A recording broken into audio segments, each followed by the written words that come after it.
It is here that I want to introduce you to the Model View Controller Paradigm, or the MVC.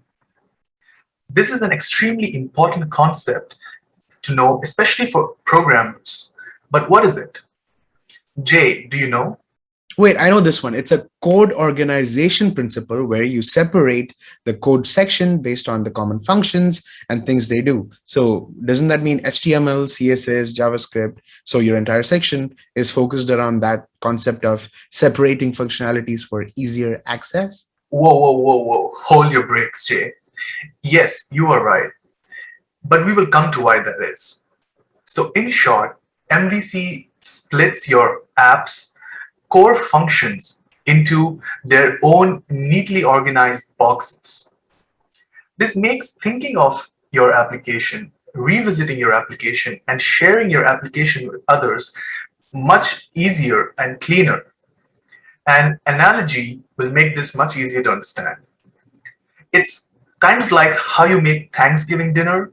You have a fridge full of food, which is like the model. The fridge, which is the model, contains the raw materials we will use to make dinner. You also probably have a recipe or two. A recipe, assuming you follow it exactly, is like the controller of Thanksgiving dinner. Recipes dictate which stuff in the fridge you will take out, how you will put it together, and how long you need to cook it. Then you have table settings, silverware, etc., your spoons and things like that, which are what your hungry friends and family use to eat dinner. Tabletop items are like the view. They let your guests interact with your model and controller's creation. To summarize that analogy in the real world, for instance, let's imagine you're creating a to-do list app. This app will let users create tasks and organize them into lists. The model in a to-do app will define what a task is, and that a list is a collection of tasks. So it defines these terms. The view code will define what the to-dos list looks like visually. The tasks could have large font or be of a certain color.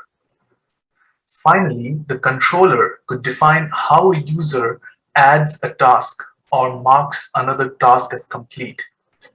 The controller connects the view's add button to the model so that when you click add task, the model adds a new task.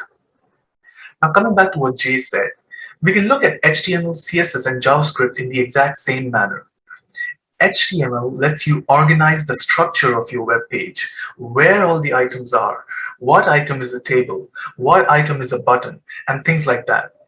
It is plain structural information. To make it appealing and friendly to use for other users, we use CSS, also known as cascading style sheets, which add all kinds of design details to the structure, like colors, fonts, backgrounds, images, animations, and things like that. Lastly, what happens when you interact with these items on the web page? If you click on a button or fill out a login form or anything that is meant to perform some action, how does it happen? Well, that's where JavaScript comes into the picture. It handles all kinds of events and actions on your model. Without JavaScript, HTML and CSS will just be static, beautiful text files, like a page where there is no action no matter what you do, a completely useless page. They all depend on each other in a way. Makes sense? I suppose it does make sense, of course. But that's because I'm an expert and yeah.